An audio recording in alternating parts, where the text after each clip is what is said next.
Welcome to episode 116 of the Guardian 1 podcast. We record live Thursdays at 8 p.m. Pacific, 11 Eastern, right here on twitch.tv/Guardian 1 Network. My name is Remy, and tonight I am joined by Agrios. Greetings, Guardians! Sharks. Oh my gosh, wasn't this weekend Bungie amazing? Gray. Good evening, everybody. And very special guest, MarkSquare. Hi. We're going to be talking about all things Destiny, but first, housekeeping. Hello, Guardians. Thank you for listening to the podcast, however it is that you are choosing to listen. Be sure to follow Guardian 1 on Twitter at G1net. That's G1NET. In addition, be sure to check out the Guardian 1 website at guardian1.net. If you want to send us an email, you can send it to feedback@guardian1.net. We also have a bungie.net forums group. We utilize the forums for both comments and feedback, so be sure to join the conversations going on there. Big thank you to all those currently in the Twitch chat. As Remy said at the top of the podcast, you can watch the show live at twitch.tv/Guardian1 Network. We broadcast every Thursday at 11 p.m. Eastern, 8 p.m. Pacific. If you can't catch the live show, you can always find the podcast on iTunes, as well as upload it to the Guardian 1 YouTube channel at youtube.com/Guardian1 Network. Guardian 1 is a proud member of the Guardian Radio Network, so be sure to check out the Guardian Radio Network website at theguardiansofdestiny.com. There you'll find all of the different podcasts as part of the network, including the flagship podcast Guardian Radio. They broadcast every Monday night, 8:30 p.m. Eastern, 5:30 p.m. Pacific on twitch.tv/Guardian Radio. You can also follow their Twitter account at Guardians of D and their YouTube channel, youtube.com/Guardians of D. Other podcasts that are part of the Guardian Radio Network include Ghosts and Echoes, a podcast that contains a bit of fan fiction and audio versions of the Grimoire cards, as well as the Destiny lore-focused podcast called Focus Fire Chat. Once again, thanks for joining us on the podcast. I'll see you again next week. Thank you very much. Newly updated Hollow River. It sounded a little funny to me. He wanted some feedback, and so if anyone out there was listening to that would like to give him some feedback, I feel like his voice originally was, this one sounded sped up, and maybe that wasn't, that threw me off. Because I'm expecting River to sound one way, but maybe as a ghost he sounds another way. I don't know. What do you think, Gray? Was that awesome or what? I think it's an improvement. I'm glad that our friends at Focus Fire Chat are highlighted in it now. I think it is quick, but I think that the timestamp is about the same as the old one. It's just a little bit abrupt. I think River needs to make it just flow a little bit smoother, a little less choppy. Sharks, what do you think? I like that it's updated. Anything updated is always good. And we were used to something old. So, you hear the same thing over and over and over again, and then it changes. Even if it's better, you still think about that old thing. I think that's what your problem is. I like the update. That's what my problem is. That's what your problem is. Agros, what did you think? Need to get quicker on the mute button. That's what I think. I think that I'm not used to it on the new computer the way it's set up. I'm used to the one on my phone that doesn't disappear depending on where my arrow is and such. So just get used to that. I like it. I like it a lot. I think it has. I like its particular polish, and of course, like Gray said, I like the fact that it's up to date. It includes Focus Fire Chat in there. Those are great guys, and I think that there was something slightly off about it. But I think that's just in the editing. I definitely think it can just be, just a little couple editing tweaks. There is something just slightly off. I think maybe Gray put it bestly when he said it seems abrupt. Gotcha. Mark, what did you think? Was that excellent or what? Yeah, I liked it. It was accurate, but I got to be honest, I wasn't paying attention. I was typing in the chat. But okay. I appreciate that, if you're going to pretend to be a robot, it's got to be accurate. And also, is that robot real? Is one of you typing the Guardian 1 bot? I don't know if I want to know. No, don't tell me. I don't want to know. Yeah, I don't want to know. I want to pretend it's a real robot. Dude, that's our ghost. That's one of our ghosts. Our ghosts handle that. Yeah, man, I miss River. I really miss River. I leaned on him for so long, and there were so many times where I just canceled the podcast because he couldn't be here. Oh, wait, yeah, I want to go back. I want to change my comment. That was trash. Okay. We need a live performance. Right. Yeah, that's what I'm going with. It was trash. Got to have it live. River has to come back to the show. I was expecting it because River said that it was in the folder, but I hadn't talked to Gray yet, so I didn't know if he had a chance to update it.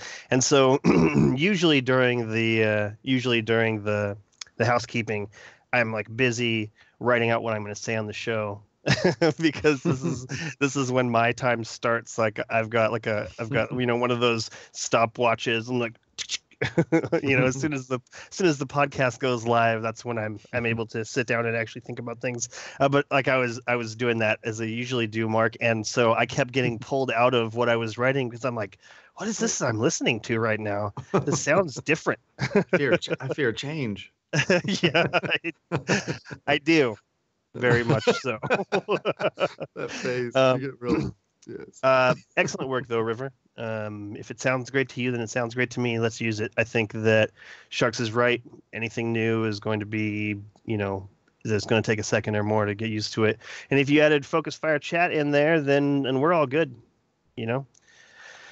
R Velvet J says, could River do a recorded weekly commentary for the show? We've ran this by him several times. I would love for there to be like a River's Corner where we say, okay, well, this is what River thinks about what's going on in Destiny right now, because I don't know if you ever heard any of those episodes where he was on it. He always had a great take on everything and was always willing to debate things out. It was really awesome.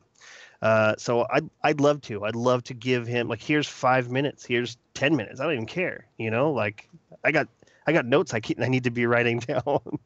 But yeah, thank you very much, River. You kick ass. And I can't wait for the day that you're able to guest star or take your spot back. Your spot's waiting for you, just sitting there, waiting for you to come talk about Destiny with us.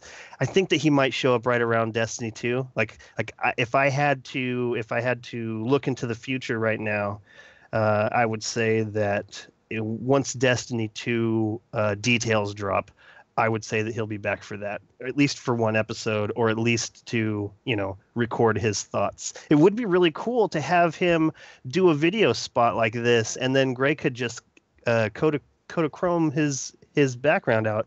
It would just be like he was just sitting there. That would be really awesome. Okay, episode 116, first week back for the Bungie weekly update. Lots to talk about, as always. And by lots, I mean we're going to pick it apart. We got lots to cover with you, MarkSquare. How are you today?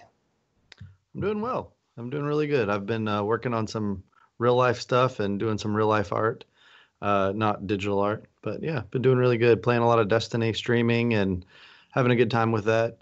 Kind of coming up with some different challenges to do inside the game, and it's been really fun. It feels like new content when you're forced to use a fusion rifle, and only one person on your team can revive anyone. So.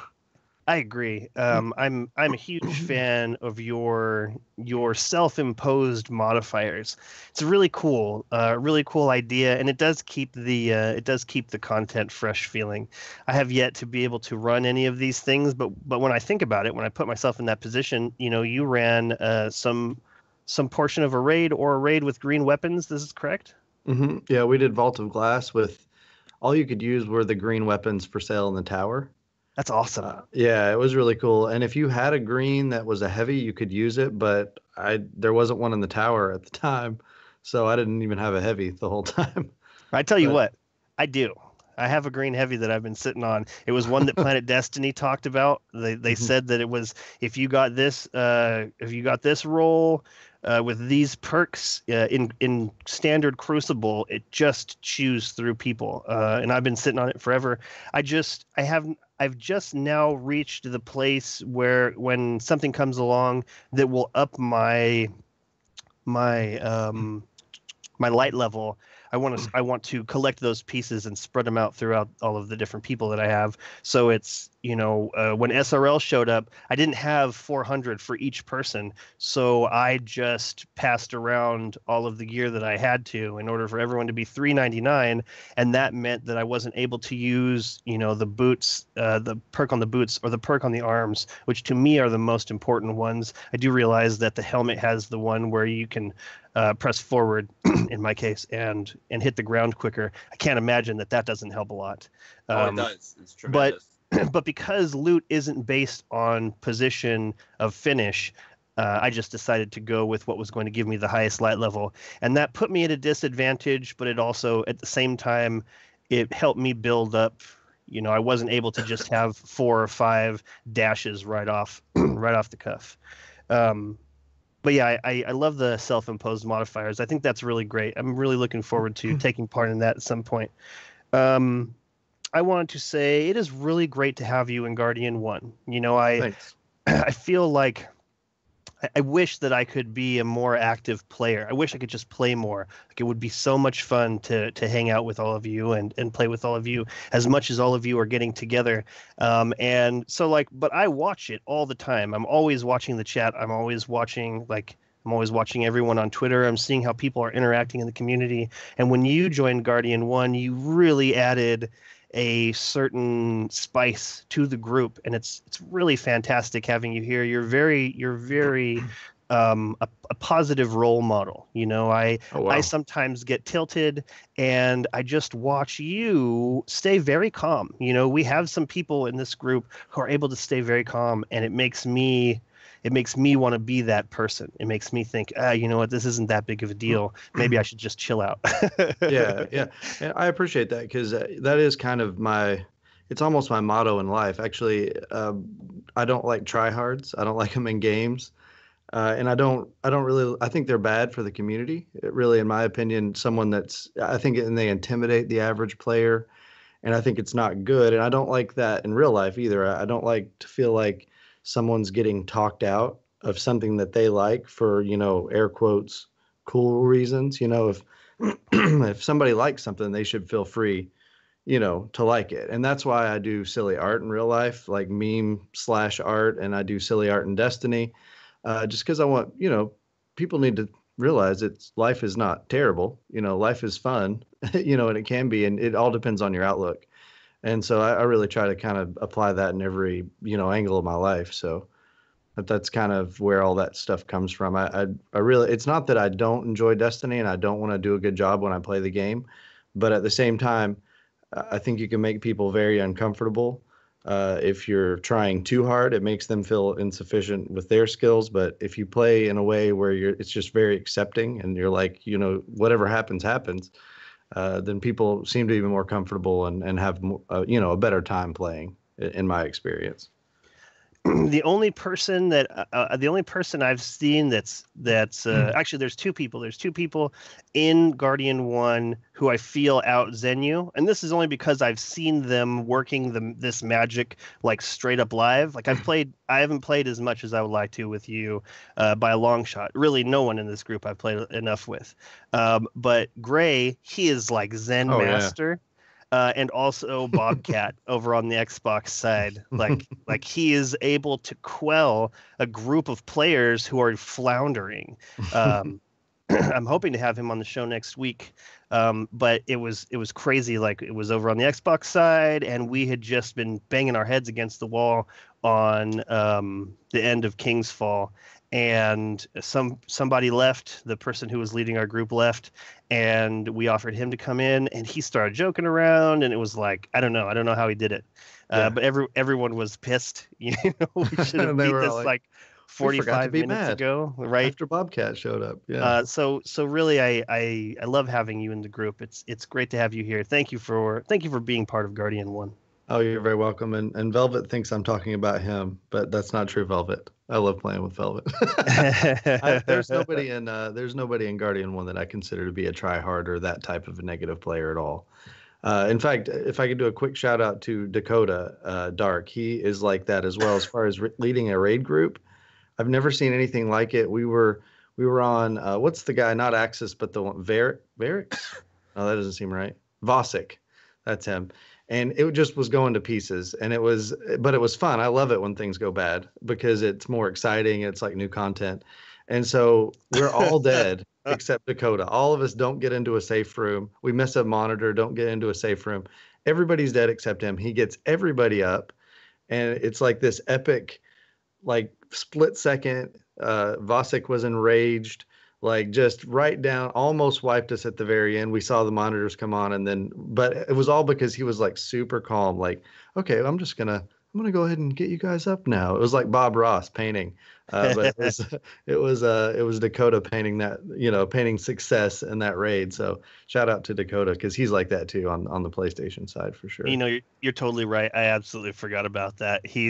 I've been there with him when that happens, and you're totally right. He does a great job too. Yeah. Okay, I wanted to ask you, when did you start with Destiny? Like, when did you hear about it, and when did you start playing? I played the beta. I was a Halo player. In fact, my other gamer tag that I ended up not going with permanently started out when Xbox Live started. So I wish I had kept that one because it was attached to Bungie because it was a Halo 2 fan from the beginning. And then I didn't play any after Halo 2 until ODST Firefight. Wow. You remember the Firefight thing? Yeah, I didn't do anything until then, and that got me back into games. And then from that point, I played that when it was old even. It wasn't even like a new game when I was into that. And then we played Reach for a little while and built some maps and that with the Forge, which is an incredible thing. It's just like a Zen sand garden, playing in the Forge is so good. And so Absolutely. We did that for a while. Oh, so fun. If Destiny 2 had that, I mean, I would probably have to quit real life because that's all I would want to do. But then after that, it was Destiny beta. I got the beta and I tried it out with my BFF in real life, Elkins. We played Borderlands 2 a little bit before that, but then jumped straight into the Destiny beta, and he absolutely hated it. He did not like it at all. And I did. I thought it was great, and it was hooked right from the beta. And then when Destiny came out, he got it because he's a good friend. And then he liked it more than I did. Like, he was the one that wanted to stay, play even more than I did. So he got hooked and kept me hooked, right from the very beginning, day one. Awesome. Very cool. Tell me about your class and subclass of choice, and has this evolved over the course of Destiny's history? Yeah, it has. I started out Hunter on the beta, and then I switched to Hunter for the game. And then when future expansions came out, I was Hunter, and then Hunter, and then Hunter. So I did have, at one point, I had all three classes going on the Xbox when I played over there, and I kept up with all of them. But really, I was never happy unless I was playing on the Hunter. But that being said, I played Blade Dancer not for any other reason than the invisibility. So the way I like to play the game is to get as close as possible to the most dangerous thing that there is, and then survive. That's the whole goal. It's like a big game of explosive chicken. So the Blade Dancer was more equipped for that than the Gunslinger was. And then when Night Stalker came out, I really felt like that was the class that I'd been missing. And really, that's my favorite class from the moment that came out. The invisibility, smoke, not just that, the tether, the shade step, just everything, the way the Night Stalker works. Did I call it Voidwalker a minute ago? I do that. No. Okay. I think it was Night Stalker you called it. Okay, good. Yeah, so that's the one. That's the one for me, for sure. Very cool. Yeah, I I didn't play a ton of Hunter in the beginning until I saw my friend doing this invisible medic thing where he'd just go invisible and then run out into the craziness and resurrect people. And so I just was like, man, this is amazing, and it fits in with the group of people, that I play with. Like, they're out doing heroic shit and I need to save them when it goes south, inevitably. And then, just like you said, Night Stalker came out, and it was like, okay, this is fantastic. It's totally a defensive. It can be offensive, but really, it's basically the oh shit bar of the subclasses. Yeah. And the orb creation, Night Stalker actually generates orbs, whereas Blade Dancer was awful. It was really, I mean, you made one orb, you felt like you'd climbed a mountain. But with Night Stalker, they're just flying out of you like crazy. It's really a great class. Tell me about your loadout, favorite primary, special, and heavy gear.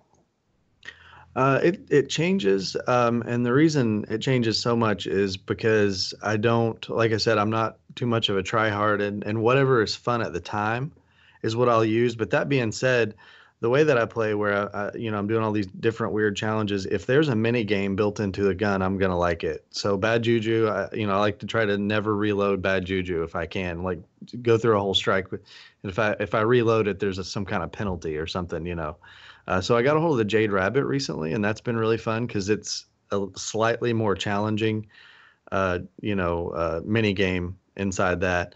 But probably my favorite loadout that I really was patting myself on the back for was, and I don't have it built up on the PlayStation side yet, but it was let's see, what's the name of the helmet that generates an orb on heavy kills for the Hunter? I bet the chat knows. Were you saying Graviton Forfeit? That's what I was saying, but I don't think that's right. That's the purple one, right? Oh, yeah. It's Skyburner's NX. That's what it's called. And you've got a chance to generate an orb on a heavy kill, and you get, quite a bit of those. And it's a very high chance. You do it a lot. And I was using that legendary sword, a Telesto, and it didn't really matter on the primary. But I was basically an orb generating machine. I was making orbs on, with my tether, of course, and I had it all set up to generate the most amount of orbs. And then I was making orbs with the Telesto on double kills. And so I just really felt like a team player with that loadout. I felt like we could do a whole lot with all those orbs. That just seemed like money in the bank to me. That's really cool. I would like to know when you began art informally. Like, was there a moment in your life where you were like, "This is really awesome. I want to spend a lot of time doing this," and I would like you to take that into when you started doing it professionally. I was, I think, about 20 years old when I started doing art a lot. And I had never taken a class. I'd never had an art class in school or anything like that. And I was stuck at home because I broke my hand skateboarding, and luckily it was the left hand, not the right hand.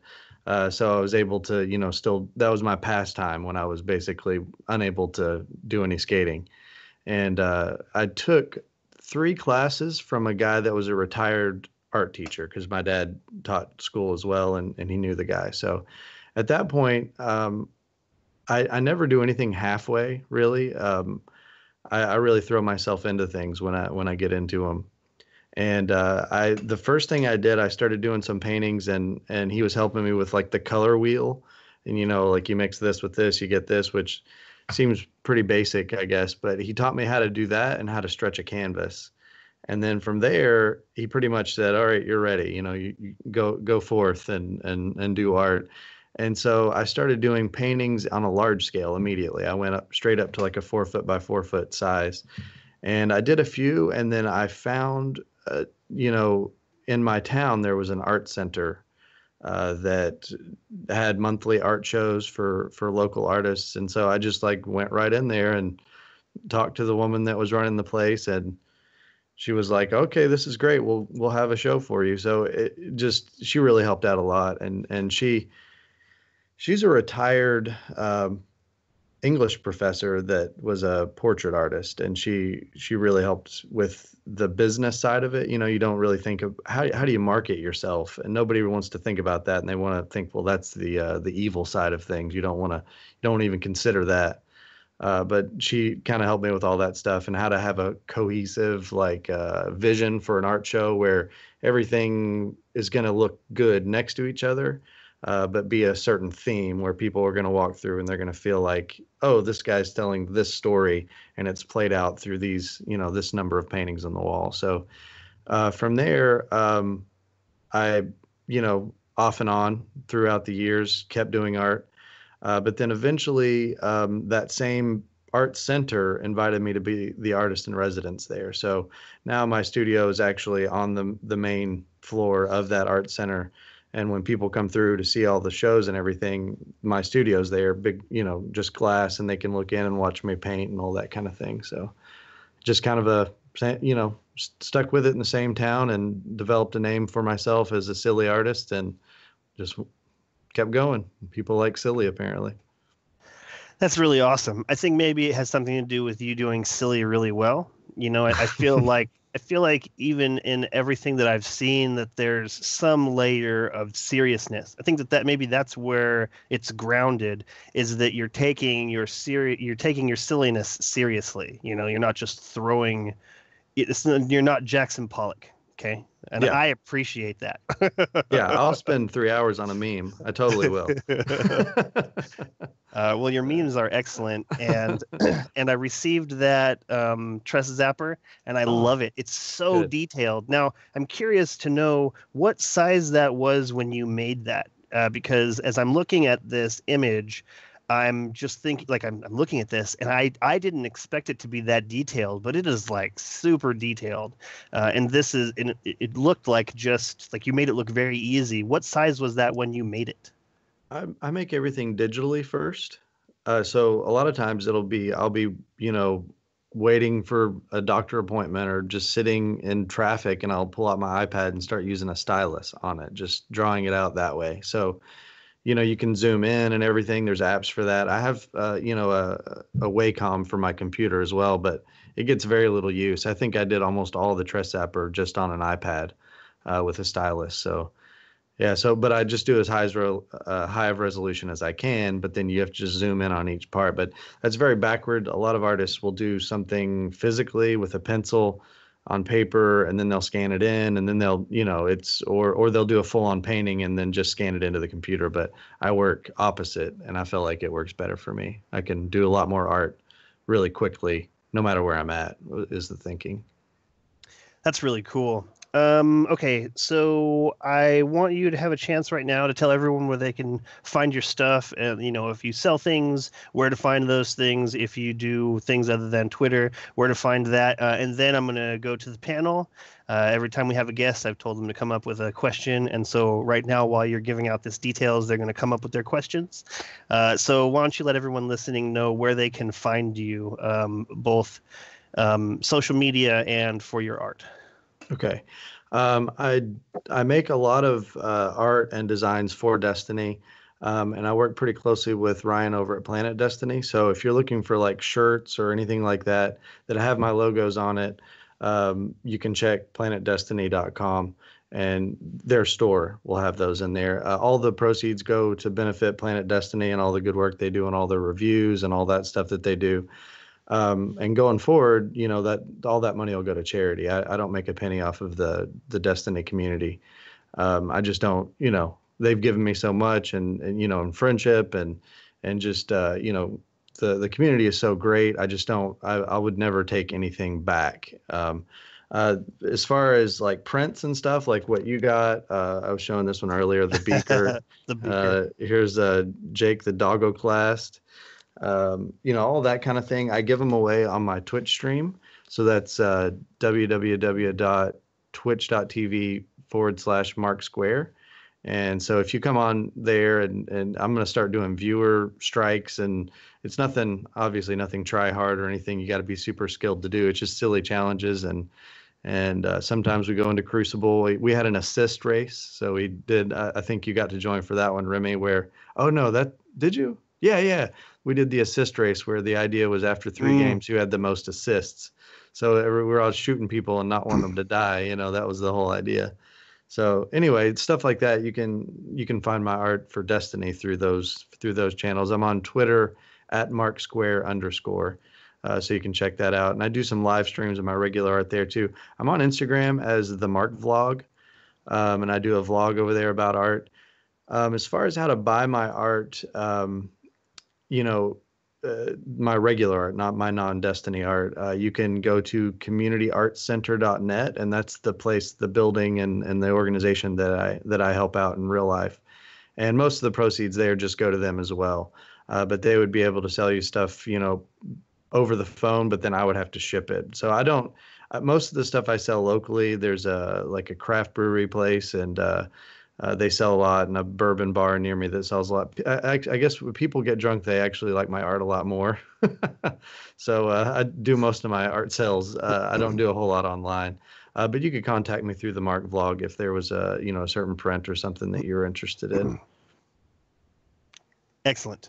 Thank you very much. Yeah, thank you. I'm going to start with Agrios. Agrios, what would you like to ask MarkSquare?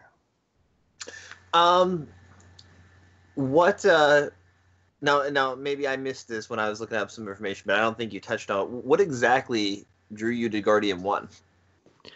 Remy drew me to Guardian 1. I know a lot of the guys in Rezo, and I had a clan over on the Xbox side, Banana Guard. But when I started playing over on PlayStation, Remy very quickly invited me into Guardian 1, and I'd had a good time playing with him over on the Xbox side. And I've always enjoyed the podcast, so I jumped at the chance, and I felt honored to be invited into Guardian 1.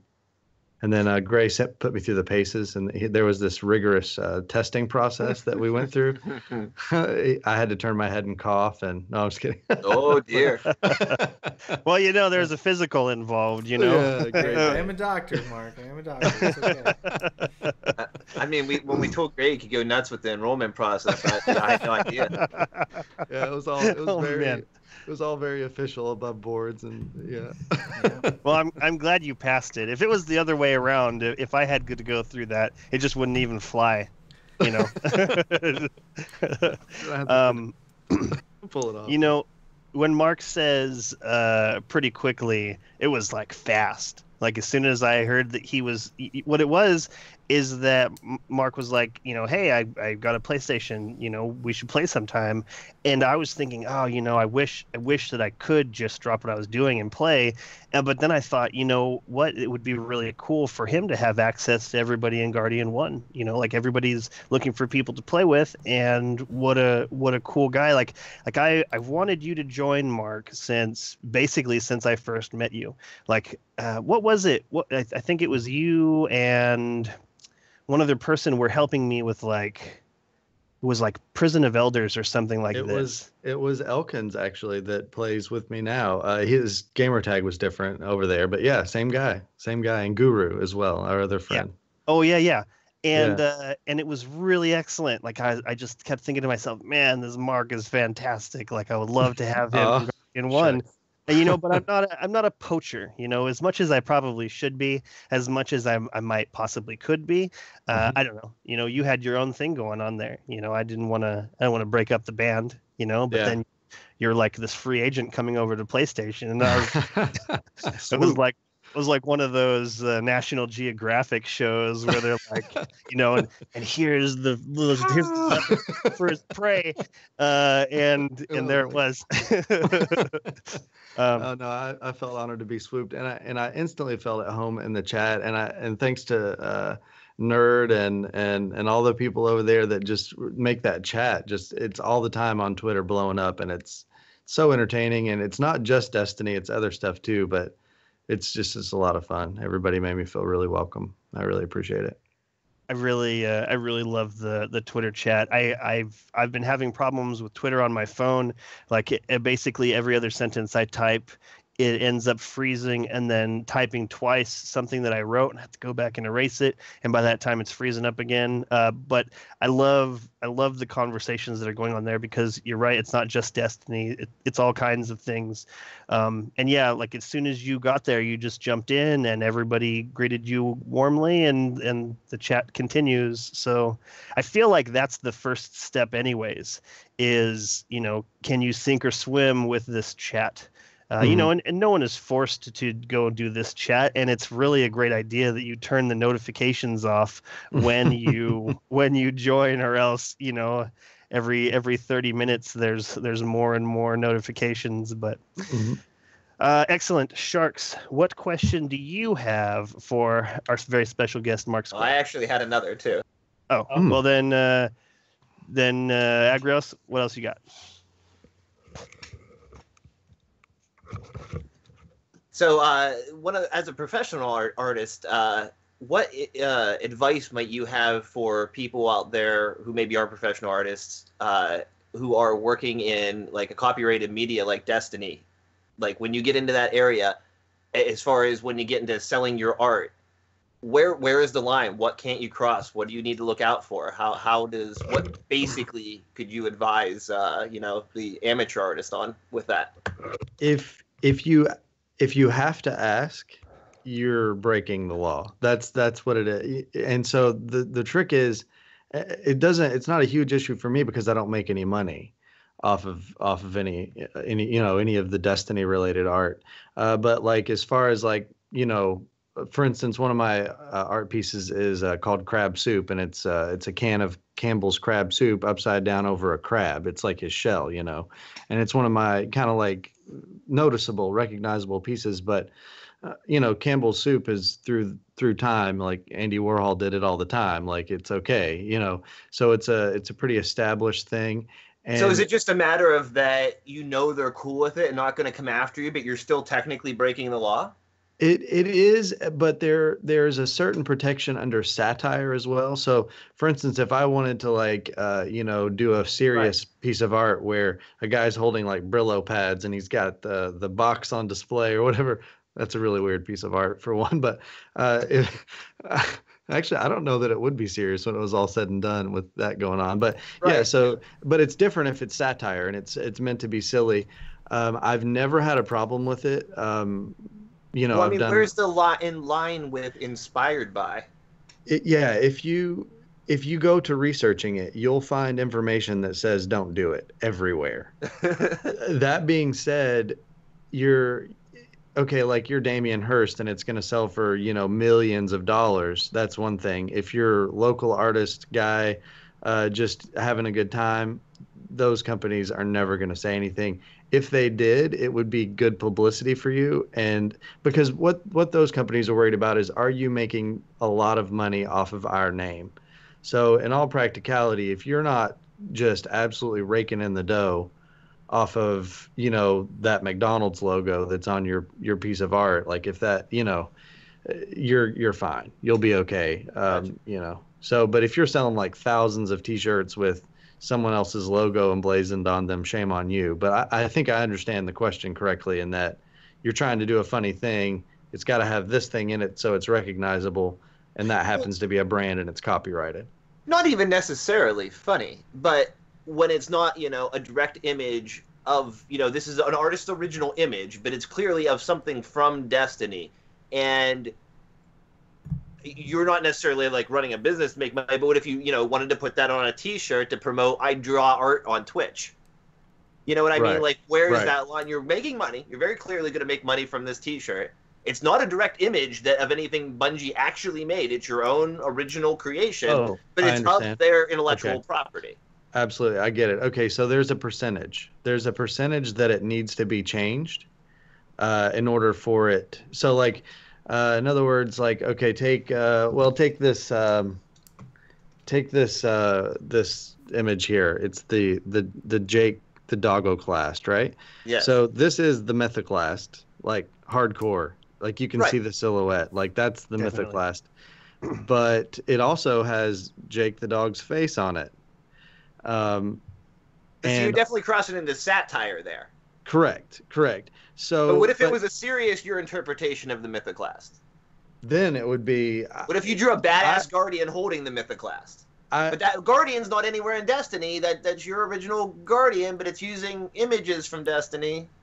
It has to do with a percentage, and I think it's not a huge percentage. I want to say it's 14%. That sounds like a weird, but you could Google that up. But there's a percentage that you would need to change something to where they wouldn't have any basis to blame you. Now you take the Destiny logo, the tricorn, and you put it onto something, you're clearly using their logo. Yeah, now you're crossing into definitely. Yeah. That's almost like a copyrighted word or something, Right. And so like this image here, probably I would get in more trouble from Adventure Time creator Penn Badgley than I would from Destiny, because I've taken a lot of the detail out. I've rounded things out so it looks more like Jake the dog has turned into that gun. Well, and Jake can shapeshift, so in all actuality, he can actually do that. So yeah, so I would be in more trouble from Adventure Time than I would be from Bungie on that one. But you have to kind of use your common sense, but you also have to realize that most likely, if you were to Google like what's the rule on this, you're always going to get someone that says don't do it, just don't do it. So, I understand the question, because a lot of people get very discouraged on that stuff, and they don't make what they want to make because they're thinking all the way to the end, well, I need to be able to sell this. And I think the trick is, don't worry about selling art right at the beginning. Make what you want. And then depending on how it turns out, most likely you'll be able to change it enough to where you're not going to be, and you're not going to have any issues. Well, I think where a lot of amateur artists run into it is like, G1 podcast, we want to make T-shirts to have to do something to do with Destiny and sell them for our podcast to support us just doing other things like giving away prizes and stuff like that. Not like to make money for our own pockets or anything like that. But right. I think there's a lot of people out there in that position that don't know how to handle that, and maybe you're just don't do something they could have normally done otherwise. So I learned a lot from what you've told me, though. I appreciate it. Yeah, you can take something that is very Destiny-esque and you can change it enough to where you wouldn't be in any trouble, even if it was brought to the attention of Bungie or something like that. You'd be okay.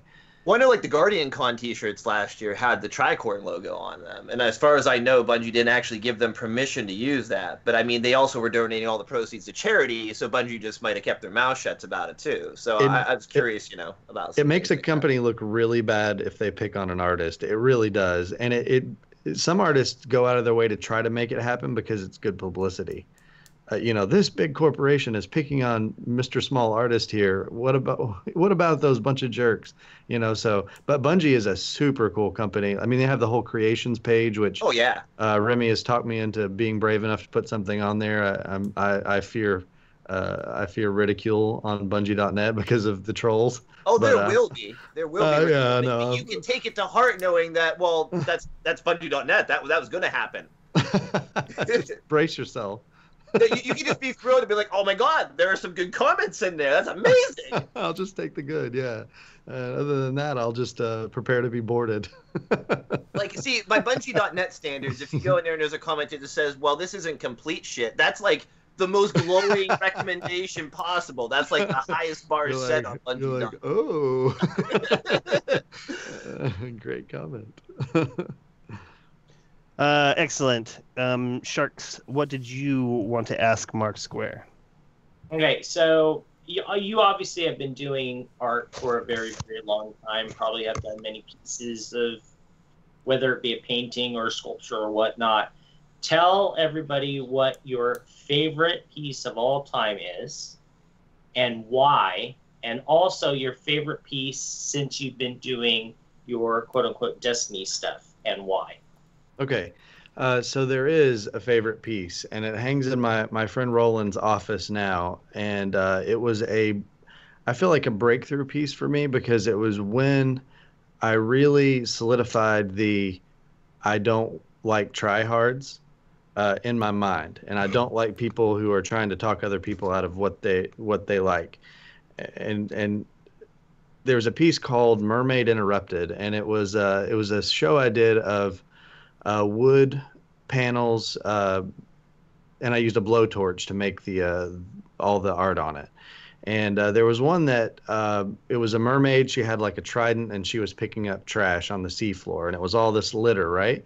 And so, not a stellar. It was a great piece. It turned out good, but there was a side character at the bottom. There was this little can and this crab, in this pile. I just drew a can, and then all of a sudden I was like, oh, I could put a crab here, and that turned into the piece I talked about earlier, crab soup.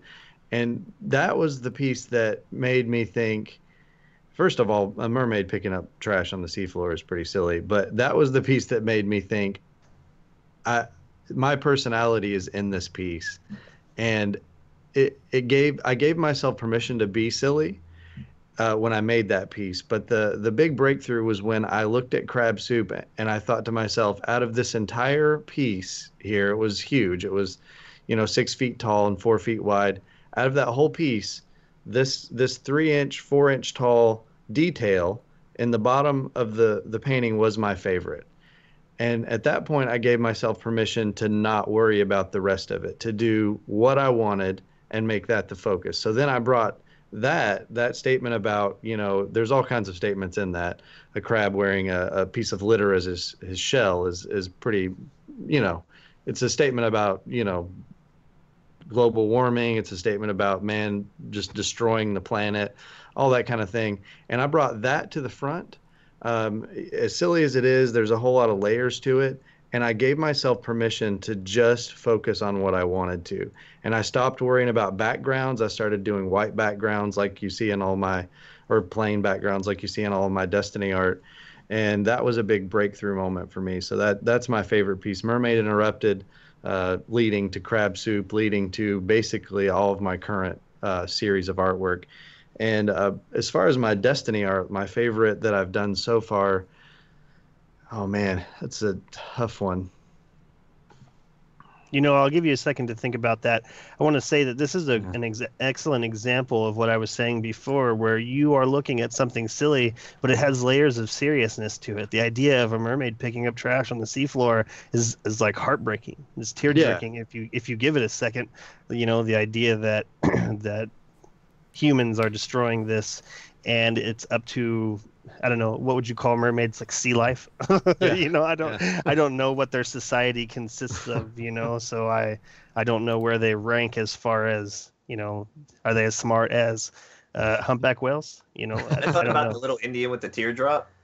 It's like with the Hunnel on the highway with that like 1970s anti-litter commercial or whatever. It's right up there, it is sad. And at the same time, like you said, there's a certain amount of, I would like to call it whimsy. Yeah, I've been accused of being whimsical a few times. Usually by elderly women, I consider it to be a really sweet thing. So now that you've had a chance to think about it, what is your favorite Destiny? It's probably, man, the Tress Zapper is up there because the Nintendo Zapper was a big. I when I was a child, I loved guns. Like I mean, give me a banana. Yeah, that's right. NES, full life. Give me a banana. I'm gonna shoot some. I'm gonna try to turn it into a gun. I mean, like, so the Nintendo Zapper was a really great thing. And I love the Trespasser in Destiny just like you do. I haven't got it on PlayStation side, but I absolutely adore that weapon. So that one, and then Jake the Doggleclast has a pretty special place in my heart too because I love Adventure Time so much. I like the idea of every day being, even if you're just doing normal stuff, just try to make it as as new and adventure filled as you can, and that's that makes me that piece combines Destiny and one of the most adventurous weapons to get with what I feel is one of the best adventure cartoons there is. So that's probably my second pick. Does that satisfy your questioning, Sharks? I have one more question, but I want you to answer the question after you're done with Gray's questioning. And it's not really a question. I would like you to make a statement to everybody out there that's aspiring artists, what they need to think about, or as far as having that motivation to continue on, whether they fail or not. But don't answer that until the end after Gray's questioning. All right. And be careful how you answer it, Mark, because I, at one point in my life, was an aspiring artist. I drew all the time. I drew all kinds of stuff. One of my favorite things to do was design like watches. Like I would measure out how long my hand would be, and then I would put like the temperature gauge and like a little walkie-talkie in it, and I'd have like like a transistor radio buttons so that you could listen to. Like I would design these things. This is one of my favorite things to do. And somebody in my family told me, oh, hey, I have family in New York and they're making a book. You should send some art out to them. And I sent them some art and I got rejected. And I just stopped drawing like that day when I received that thing. That's but awful. out of that, I started doing music. And so be careful how you answer this, because I feel like as much as I enjoy drawing, the only downside to making music is that I can't really listen to music while I'm making music. And that was like one of my favorite things about drawing, was listening to music while drawing. That's the only drawback to making music, is that I can't. Don't worry about what Remy says. Say whatever the hell you want, because I always do. I always do too. I can't. I've tried not me. It never works. All right, Gray, yeah, what you got for our very special guest, MarkSquare? I have two pretty quick and easy questions for you, Mark. You launched your Twitch channel probably about a month ago. You have the art studio that you're the resident artist for. What is next for MarkSquare, and what can Guardian 1 do as a community to support you? I think it's probably going to be more of the same. I might branch out, stream a few different games. I tried the Perma Destiny challenge. That was really, really fun. I think it made it to level 7. But there are some other games I think that would lend themselves to being very entertaining. No Man's Sky, I know that's I love the idea of No Man's Sky. I got to be honest. The Minecraft in space, it's just not there yet. But I have faith that, through some updates, it'll get there. But I really do feel like that game, just on a base level, the exploration of it and the randomness and just the way the universe feels so huge, could be kind of a neat for a single life game. So just different stuff like that. Interacting with the people that come on the Twitch stream and the chat is really, really great. Getting to know them and stuff. So I like that. And I like that a lot of the Guardian 1 people, I'm trying to invite different ones onto the stream with me so they can try some of the different Destiny challenges. There is, no matter how you stack it, there's a Destiny content shortage, and that's actually a compliment to Bungie. We all like the game so much, we just want more.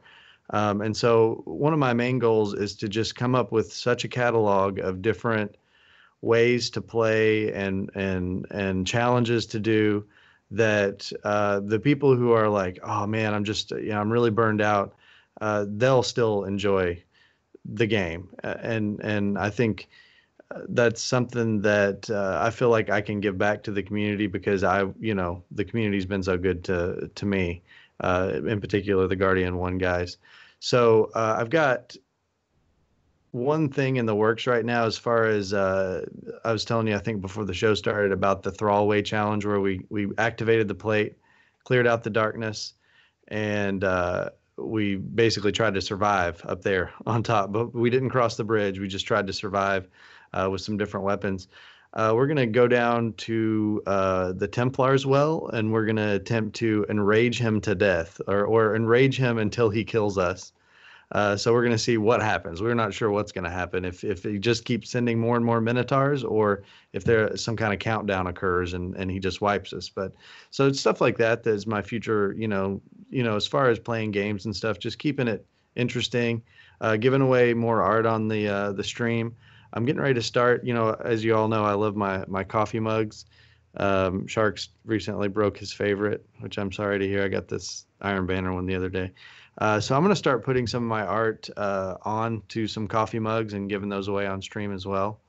And then as far as like the regular artwork, I did just get an apartment right next door to my art studio. I can literally see in both. I could spy on myself, as Onsen likes to say. So I'm going to be doing a whole lot more, oil paintings and recycled sculptures and that kind of stuff there as well. And I'll share that with you guys through Twitter, live streams and stuff like that. And what I do with those, I leave them up for about a day and then I delete them back off of there. So give everybody a chance to see it. But tomorrow there's an art show that I have a piece in the building, and so I'll live stream that some. I'll let you guys know about it on the chat, just more of the same and get to know everybody even better, and just keep on going, keep on destinying, and keep on arting. Does that satisfy your questions, or did you have another one, Gray? That satisfies my questions. Excellent. And now going back to Shark's question. So let me make sure I got that straight. So just what would I say to an aspiring artist that is maybe struggling or kind of trying to find their voice? Am I phrasing that correctly? That's okay. Pretty much, yeah. Because there's just like what Remy was saying, there's a lot of things that can really put a downer on what you're doing, and a parent say, you have no chance of ever succeeding at this. And so what would you tell somebody that's trying to do it? Well, what I've always done is I adjust my expectations for what success is when it comes to art. If I every artist will tell you there's this feeling. Well, even you, Remy, were saying you listen to music, you're in that zone, you're drawing, things are working out. It feels wonderful. To me, that is success in art. And if the end result isn't what people like, or isn't what the person you showed it to likes, that does not mean that you didn't have that euphoric feeling while making that piece of art. And I failed many times. I mean, I told you about the local place that accepted me right off the bat, but I mean, I sent slides and that was a pain. I mean, this was pre-digital days. You had to get slides made, and it was awful. I did all this work and sent things out and just got didn't get any traction, but I don't know if maybe I just didn't expect to, or I just didn't care. I just kept going. But that being said, you've got to adjust your expectations for what it means to you versus what it means to other people.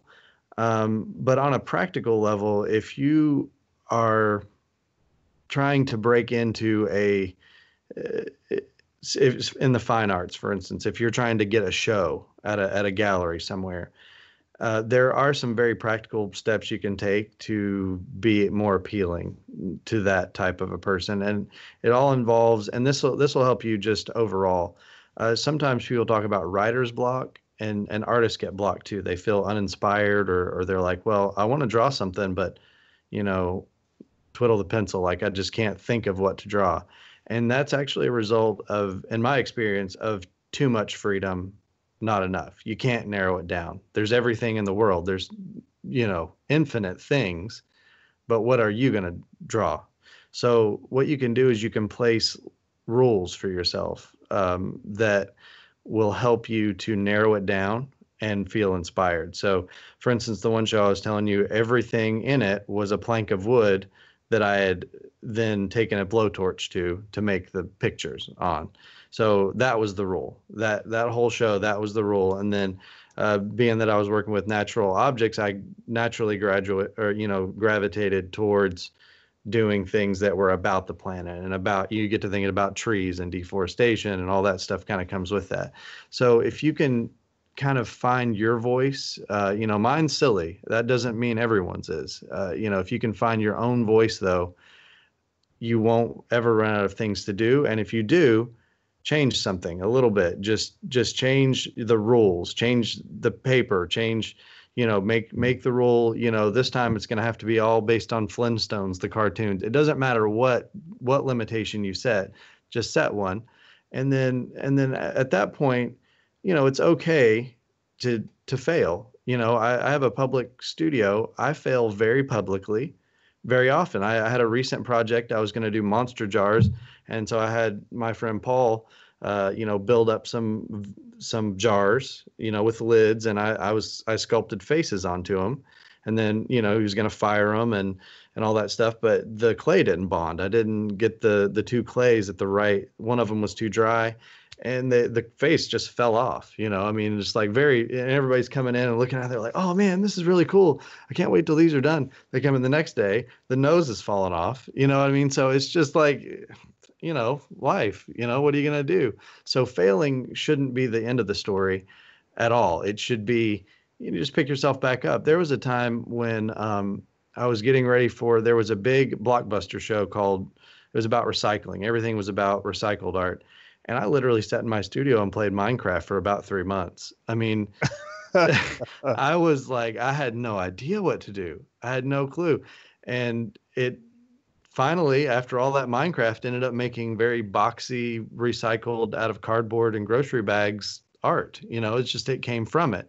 So you can't segment off the way life is and your surroundings from your art. You're not living in a vacuum. You've got to take what you're seeing and what is around you and put it in there, because if you're trying to block out what's going on around you, and that's why I think it's so important for people to be themselves. And that's why I'm all about that. I want people to feel free to say what they feel about things and not feel stifled, because I feel like that is why some people don't feel comfortable showing their art, or they're trying to make it for someone else. They're not making it for them in the way they actually are. And if you can get to the point where you're making art for who you are, it's sky's the limit. You'll never be blocked, and you'll never feel like you failed, because it's so personal. It's like, hey, I've done this thing. This is exactly what I wanted to do. And it doesn't matter what other people think at that point. And so, Remy, I'm going to want to see some watches. I was wondering if I still had any around. Yeah. I mean, I'm certain that I have. I'm certain that I've saved them somewhere. I got kind of a pack rat thing going on. Vault space. Yeah, vault space. Okay, so then if that satisfies everyone on the panel, then we should move into talking about Destiny. I do want to say a big thank you to Trony and Z. Approached about having a patron button, and I think that's really cool that Trony and Z brought this up. I really appreciate it. I don't know when that will happen, but it's on our radar, and also, figuring out the right moves to make with regards to that is it's going to take a lot of discussion. So definitely on our radar, but thank you very much for that. I could donate some art towards Patreons. Just saying. That's great to hear. I really appreciate that, Mark. What do you think what should we be talking about Destiny right now, Mark? Like, there's stuff going around in the community. We got the Bungie weekly update. Is there something that you wanted to talk about above everything else? Not really. A lot of people are speculating Destiny 2, but I don't like to even, plan a vacation too far ahead, or feels like time goes by slow. So I think there's still plenty of things going on in Destiny. I did not read the weekly update, so I'm actually excited to hear what happened. But whatever you guys want to say, I've talked so much. I just don't want to overtake everyone. Sorry. I wanted to say one of the things that's like every now and then I'll cling to something that will make me laugh, and every now and then it will randomly pop into my head and it will make me laugh. And it was that video you posted in our chat about you squashing your cheeseburger. Every now and then that'll pop into my head. I'll remember that you posted this. He thought it was so funny. He was tweeting everybody, "Oh my God, cheeseburger, cheeseburger!" Okay, no, hey, Mark, I just want to say this: don't feel bad about talking for hours straight. Squash my cheeseburger. I mean that literally. Who's playing Mark, don't feel bad about talking for an hour straight, Mark, because normally Squashed. It's now hot dog Remy shaped. It's no longer in the sandwich family. No one can. No longer in the sandwich family. That's so funny. Sharks, what were you saying? I couldn't. No, what I was going to say is don't feel bad that you've been talking for an hour because normally the podcast has to deal with Remy doing that anyways. So it's nice, it's nice to have two. There can only be one Remy. True. That's true. But it's kind of like like it's that situation where like, oh, do you have the talking stick? Except for it's like the Remy stick, like because Sharks sometimes does hold the Remy stick, as bad as that sounds. It depends on number of cervezas consumed. Right. Excellent. Well then, Agrios, why don't we have you tell us what's going on in the Destiny world? Or not. I'm telling you, man, I'm gonna I need more warning, or I gotta do something about getting this mute button quicker in my new setup. It's horrible not having like it right there. Just now I was like, where's my cursor? Where's my cursor? We'll get it sorted out. Yeah. Anyway, so there's not a whole lot of official news going on in the world of Destiny. We mentioned it very briefly before, but the Iron Banner is in fact coming back. We're going to see Iron Banner Clash on Tuesday, January 17th at 10 a.m. Pacific, which will continue till Tuesday, January 24th at 1 a.m. Pacific. This time they're going to be bringing sidearms, rocket launchers, chess pieces, and gauntlets to the Iron Temple. For your purchasing and winning pleasure. Clash, I'm not a massive fan of Clash. In fact, it's probably not that I hate it or dislike it or anything, but it's probably my least favorite Iron Banner game type currently. What do you guys think? Where does it rank in your Iron Banner game types, Remy? Number one. Absolutely number one. And it goes back to the fact that all the people on my team have to do is kill more people than the other team is killing them. That's it. That's all they have to do. They don't have to worry about holding the spot. They don't have to worry about grabbing the spark and taking it to the rift. You're relying on your team to kill them all, but I'm confident if it's a control match, I can just go in there and take care of myself, and the team can go do whatever they want to do. So you know what? I think that's why I hate Clash so much, because everybody relies on me to kill everybody. Clash sucks. Yeah, it's number one. Number 1 out of 10. 10's best. 1's the worst. Clash. Golf scoring. It's just so much simpler for me because I'm not the go out. Like I'm holding up my end of the deal. Okay. I'm killing more people than they're killing me. So I'm taking more points from them than I'm giving to them. And for some reason, winning? Well, it doesn't. Yes and no. My team is winning and they are not winning. But I'm holding up my end of the bargain. And it's so much better. It's so much easier to have people who just want to kill the other team than have at least one person grabbing the spark and running with it or holding positions, I understand now. Are you saying that you don't hold your own in any other thing except for Clash? Oh. No, I'm always positive. Like I was just looking up my stats because I wanted to see what my assist numbers were, just plain assist. Because when Mark held that assist game, I told him, I was like, look, I'm gonna win this hands down. I'm like the assist master. I don't be playing tickling or nothing. Okay, I'm like the assist master.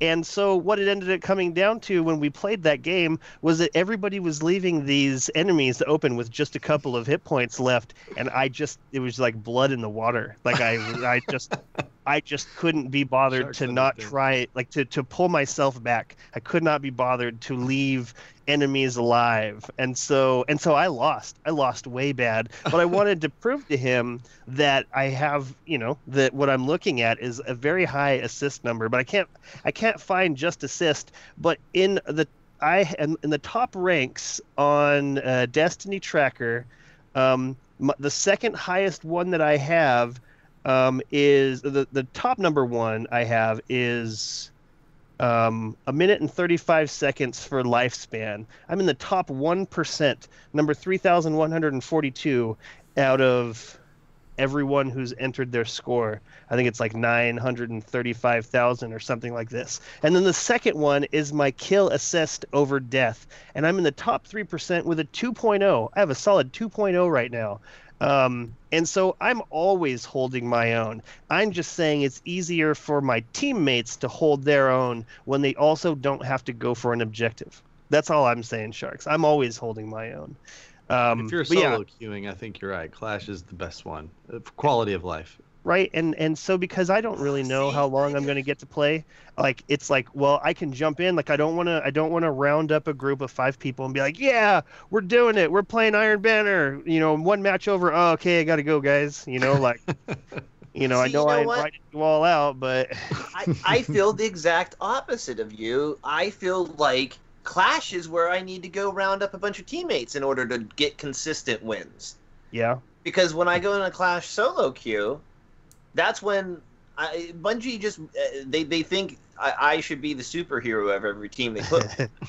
Okay, and I'm either gonna lead that team to victory or lead that team to lose. Like either way, I'm leading that team. But I mean, this is a side effect from me playing with people like Sharks who are much better than me, I'm sure, and how the matchmaking works and things like that. But I feel like if I'm gonna solo queue for supremacy or for control, I'm going to have nowhere near the amount of problem. Well, I don't want to say problems, but I'm going to get my bounties done a lot quicker. I'm going to get my ranked up a lot quicker solo queuing into control or supremacy than I am going to solo queue into Clash. And that's related directly to winning more matches overall and stuff like that. Where I'm at with the game right now, I can't imagine what they're going to release with Iron Banner from a gear and a loot aspect that's actually going to draw me into chasing after that. So really what Iron Banner is going to be for is hanging out with my friends and having a good time. And the easiest game mode to do that in is actually Clash. You don't really have to talk about what's going on in the game as much. You don't have to say we all have to get to control point B, they're taking over A. You don't have to focus on who's got the spark. You can just kind of play the game. You can, kill the opposing teams, and you can joke around with your friends. And so for right now, for me, this is probably the best game type, even though we all know supremacy is the best. Rick. Man, I hate that answer. I rank supremacy pretty. Oh, Shark, you're No. Oh, sorry. Let him be muted. Let him be muted. No. I fixed this. Okay, no. Rift, you and I were kicking ass. Rift is the best. Rift for sure. I like Rift too. Wise. Yeah, I agree. It takes the most coordination for sure. You have to really focus. Well, but then it also comes back down to not dying. Like I've been on groups where we strike out very hard very quickly. We get a score going, and then our team just isn't able to hold back the tide. The enemies end up coordinating a little bit better. They realize they have to really put some lean on us, and then that's the end of that. If you can't get to the spark because you're dead, like Clash, just I don't know. I would really like to go in a full team in Rift or in any of them actually. I think it would be a lot of fun. But I do end up solo queuing a lot, and so Clash. Mark, what did you think about Clash? I like it. I would probably rate my Iron Banner preferences as probably Rift, Supremacy, Control. Clash then Control, I think is about how I would do it. Yeah. So I don't dislike Control, but The thing I like about Iron Banner, I want it to come around and I want it to make me play differently. I feel like anything different is good. We were talking about weapon balance earlier and different things that have gotten nerfed. And I said, I really don't care what they do as long as it's different. I mean, they could make, change the things around. It's a different game. So when Iron Banner comes around, when it was Supremacy, I thought I was going to hate it. And then I just played differently. I just played the game like not like I played it before at all. And it was a fun time. And Rift, in particular, I hadn't played it since it was remember it came out like a week ahead of time before the content came out. Like they gave us Rift and then you've got a week and then the whatever expansion it was came out. I hadn't played it since then and we had got 6 people together and played it. And I had a blast and I had a blast in Iron Banner as well. And so I like it just anytime Iron Banner comes around, to be honest, I just want it to be different. I mean, even if it was like Mayhem or Inferno or anything, just give us something to where it's going to make all the people because it's hard to get people into different playlists sometimes. They just want to do the same thing. But I do like Clash, and I like it for the reason that Gray listed as well. It is a good hangout thing. It's like, hey, we're just going to go in here and do our thing. No thought required, and just have a good time. I see. Yeah, it's going to be cool. I'm looking forward to it. And in the run up to it, I've decided that I'm going to clear off 1 page of each armor and weapons. I think that this is what's needed for me. I'm coming around to the idea that most likely we're not taking any gear with us, but there's some things I'm not going to get rid of. So I'm just going to go through each system and I'm going to pick which ones I will not throw out, and then work my way backwards from there. Because at this point, every time I play, I have to delete something because I have other stuff coming in, or I just get to watch it go right through the postmaster, and that's a bummer. I could be breaking half of that stuff down, and so, yes, Mark. If I could suggest something, I've been thinking about your vault space problem. I know it plagues you. There are archetypes of weapons, right? So, like Hopscotch Pilgrim and what is it? Is it Clever Dragon? There, and then Grasp of Malak. All that stuff is roughly the same archetype. Am I right? Hopscotch Pilgrim isn't in that archetype. Okay, but Clever Dragon, Malak are, Yeah, and then those are Hopscotch Pilgrim is another. 2 guns in the current meta that are of that archetype. Okay, so could you do it that way? Could you find some stuff like, well, this rocket launcher is in the same archetype as this. It's slightly better. Kill the one that's not quite as good. That is definitely going to come into my equations. So that's Remy, definitely I'll on the. sit down with you and give you what I know about stuff as you go through that, if you want. Yeah. 'Cause, I mean, weapons are definitely my thing. Like I fall asleep at night looking at the weapon spreadsheets on Planet Destiny. Oh, that's hot. What would really help me? What would really help me to start off is I have a large number of sidearms. It started off as I wanted to collect, one of each kind of each element.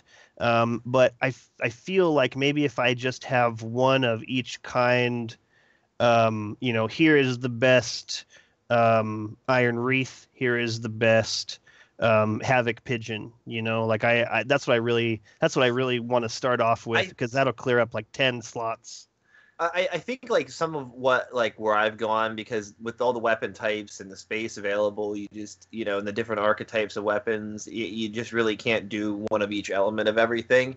Is I've thought of it more of like mid-range / long range, and having something effective. Also thinking about my exotics and what exotics I can literally buy one of and instantly level up if I need to. Like, keeping that in mind, that's how I've started to try to classify things, rather than saying, well, I want, one of each element of a fusion rifle and one of each element of a sidearm. It's more thinking about long range and mid range for that slot as far as getting your 3 elements go. And only keeping guns that are of excellent rolls, regardless of their element. Yeah. How about keeping guns that you use and nothing else? Well, if that was the case, then it would come down to my DIS 47, my Trust Zapper, and also what is the heavy machine gun from this current Iron Banner? Your Trust Zapper? your Yeah. zapper. Yeah. Did you hear that, Yeah. Mark? He said it, didn't he? Because Okay, no, that's seriously though, the more and more I've thought about this, and the more people in the community have said this, in reality, it makes no sense to save guns. Makes no sense at all.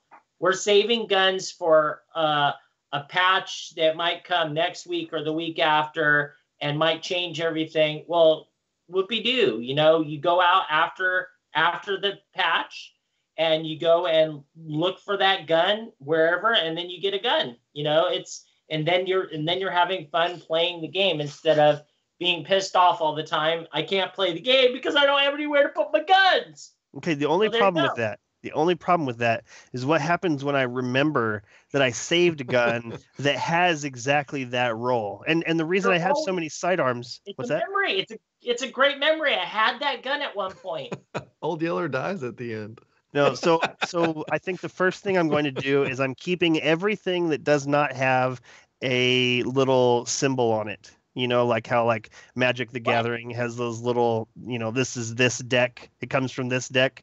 And so but Bungie has used this with Destiny, like the little Kings Yep. You the mean your one shit? what's that? Your one stuff? Is that what you're talking about, or your two? Or whatever? Yeah, Expansion. anything that doesn't have an expansion thing on it, I'm just keeping that stuff because because if it's made it this long, then it's definitely something I want to keep around. I don't know. You know what I should do? I'll just we'll stream it. We'll stream me doing that, and then I'll just take notes on what you tell me, Agrios, and then Do I'll it like Briar did. Do it like Briar did. Have the stream decide. They Keep just her started. Yeah. Oh, I'm telling you, it'd be fun. I should do it. I should do it for mine. Delete it or keep it. My entire account. I don't know. You first. No, I'm going to. Okay, I said this on the podcast last week. If Guardian 1 gets a hold of Goth and we stream for for the charity stream that they're going to do just before the convention, if we raise $25,000 on our stream while I'm there, I'll delete all my accounts and start zero. Oh Every my time. God. Oh my God. I did it just now. It's not so bad. I switched over from Xbox to PlayStation, and it's because of what you said. Remy can delete his guns. He can get more later, and it will be fun getting more. And that's the thing. I don't have anything over here. I have a Gallarhorn now because they give it to me. I just have very few exotics. I have the exact opposite, Mark. I have everything. Last week, after the podcast, Agros and I ran Nightfalls. Agros got his icebreaker on Nightfall number, what was it, 4? I think it was 4 or 5.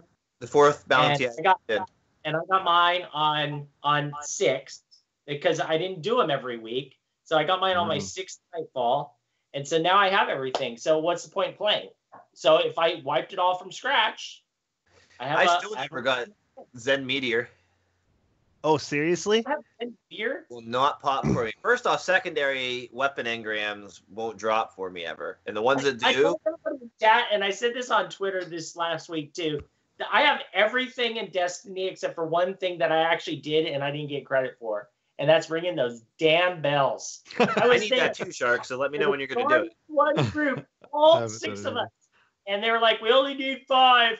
So I was out screwing around, doing stuff, waiting. I heard the bells ring, and everybody was like, yeah, we got it. Did you get it? And I was like, I guess so. I have all my shit turned off. And I was looking the other day, and I was like, I'm missing a trophy. What is it? It's those damn bells. It didn't credit me. So that's the only thing I'm missing in Destiny is ringing some bells. Yeah, I haven't done that. I haven't even looked into that. I saw that somebody had made a video on it a couple months ago, and I didn't want to spoil anything unless it was something that everyone was doing. And I still don't even know what happens. But now I know that there's an achievement linked to it, so that's pretty sweet. That answers a question. What were we talking about? Moving on? I think we're talking about moving on. It was rank of Iron Banner playlists. Somehow, I don't know how we got there, but I think I was going through the things, and we were talking about the Iron Banner, and I threw it to Remy to talk about the Iron Banner, starting with the how do you feel about Clash? How does that rank with your Iron Banner game? So, moving on. Another thing that they're starting up now, and this is a new take on the Bungie bounty, and I'm pretty excited about this one. I think this is a really, really good idea. They're going to be having specific bounties that they're going to put on members of the community. The first one starts tomorrow. It's actually on Professor Broman, and it's going to begin at 1 p.m. Pacific and end at 3 p.m. Pacific. They basically, you just need to go play Clash, and if you get into a match with Professor Broman and your team wins, you get the fancy emblem like Sharks has for beating Deej at Sparrow Racing last year. Is that what happened?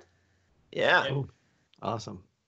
And you're to follow Bungie on Twitter for your target packages. Each bounty will be confirmed by them when the target of the day is done. Each new bounty will be confirmed by them when the target of the day is done fighting. The final day is going to be February 10th. That's 4 weeks of carnage. So they're every day whenever tomorrow at 3 p.m. Pacific, when Professor Broman's done, they'll announce the next target for tomorrow, I guess, or however that's going to work. People have already started tweeting out, like Goth has tweeted out, Luminosity's tweeted out. Mr. Fruit was talking about on Destiny Community Podcast that he's doing it on the 20th. And so a lot of the streamers, because they're doing it through Twitch and they're doing it for a 2-hour slot. A lot of the streamers that play dual consoles are going to play first hour on one and second hour on another to give everybody in the community an opportunity to get it. So you're not going to, there are streamers that are dedicated to one system, but they still have another system. They're going to play it on both. So you're going to still get a chance if you're on Xbox or PlayStation, which is awesome. Well, that's why I was just going to say, actually, they don't actually specify here. Does anybody know whether the bounty tomorrow is on PS4 or Xbox, what Broman's going to be doing with that? Because I believe he owns both systems. He's primarily PS4, though, right? He's one of the ones that is splitting it. He's splitting it? Okay. So, one of those 2 hours will be on PS4, and one of those 2 hours will be on Xbox, allegedly here. Hopefully, Bungie... I guess hopefully Bungie or the streamer will have the foresight to let everybody know in advance, what exactly they're going to be doing each of the days. So the part that really excites me about this is that this is really going to spread it around. Like, as you may or may not know, but if you're watching our show, you should probably know that but Destiny runs on peer-to-peer servers, which means that when you log into the tower or log into any events where you're met with people in the public, they're matched on your fire team leader's actual regional server areas. K-Dub lives down here in Florida close to me, and I know we can Q-sync into Crucible matches and things like that together before private matches were a thing. So the really great thing about this is that instead of guests going to Bungie or it always being broadcasted from Bungie, people from all over the world are going to have the chance to No, are they going to Bungie for this? That all changed. Remember, it's connection based now. But no, but they still use your regional servers and they expand out from there. No. I can pull up the thing and read you the list. I know you can pull up whatever the hell you want. All I know is that I get online and I get into a tower and I get into a playlist against Triple Wreck, who lives in Florida, and I live in Northern California. But it's on his fire team leader. If he's playing with someone in Northern California as his fire team leader, then they're matched. He's the only one that's in the group. He's playing by himself, and I'm playing. Okay, well then that's that. Okay, so I'm telling you that it's about connections now. Ask Miss 5000 Watts. She moans about it all the time that she gets put up against people in South America. All right. Okay. And allegedly, the Bungie servers. He lives at Bungie. first check your skill-based class in your region. Then they expand the regions further and further and out, and that's how they keep your connection good, is by checking the regions closer to you first. Anyways, what you're saying is it's nice. It's giving everybody the opportunity to get this. This is the one thing I'm actually pissed about Bungie right now. Everything is going downhill as far as like Remy, you, myself, maybe not Gray, maybe not Mark, but we have these quote unquote year one special items, blah, blah, blah. Nothing special anymore. Okay. Everybody and their brother by February is going to have my emblem. Okay. Because it's whoever wins, whichever team. So that means there's going to be 5 people on like Broman's team and 6 people on the other. So that means every match there's going to be at least 5 people getting that emblem for 2 hours for the next how many weeks? Everybody tweets out that they have my queen ship, which I will not at all. Where does it say that he has to solo queue? They said that he is going to. They said that there's not going to be any team stomping, and so each of the targets will be going in by themselves. Oh yeah, I see it. They will enter the wilds of the Crucible alone. Okay, yeah, I missed that. Okay, yeah. So that means there's gonna nothing's sacred anymore. Nothing is so awesome anymore. Let me ask you guys. I think it's great that they're doing it, but I am a little bitter. I'm a little bitter. Yeah, I can see that. Online right now, I go online and on my friends list, because I have all these la-di-da friends that have these emblems. Now everybody's gonna have them, and it's not gonna be the same anymore. Let me ask you guys this: say you get put in there with Broman, and he's on your team. Do you throw the game so the other guys can have, so we can get more emblems out, and Sharks can even be like, "Why did you do it? You're just giving away emblems." Was actually saying that in the podcast. That's the podcast that plays before ours. Right? He was saying at the gym, listening to him talking. He goes, "I'm going to throw games," and Pope Bear was like, "Well, wait a minute, you can't throw games. What about those poor 5 people on your team? They want the emblem." Yeah, right, exactly. Oh, so you get it if you win the game with him on your team too? Right. All the winners of every match. So here's the thing: they're going to be giving out approximately 1,200 emblems total, because a match takes about 15 minutes, so you figure each streamer can get in about 8 matches. There's going to be at least 5 winners per match. So the most conservative estimate is 1,200, and it's going to go to somewhere around 2,000 maybe emblems are going to go out in this event. But you think about it, 2,000 out of how many million of people play Destiny? Final Fantasy! So wrecked. Yeah, I can see his point though, because that's a really special emblem, and it's just not going to be as special now. But what I'm saying is, even at the high estimate of say 2,000 people are going to get this during the event, and that's really going out there. It's probably not going to be handed out.